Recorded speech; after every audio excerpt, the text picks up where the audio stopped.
não passar por debaixo do viaduto. Olha a qualidade do asfalto. Só embaixo, exatamente embaixo.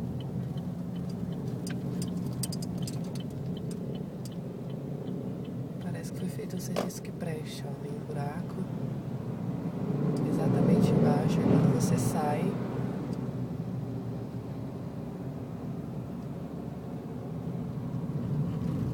aí você vê, além de outras barbaridades, as condições do asfalto aqui.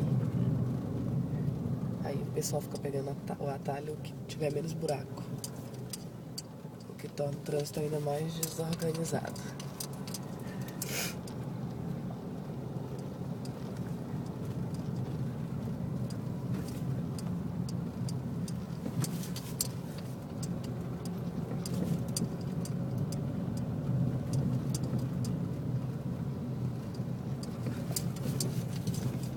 São buraquinhos, não.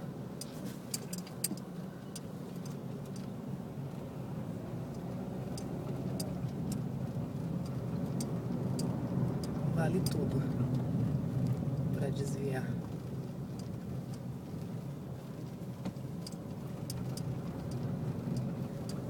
Essa é a nossa Porto Velho.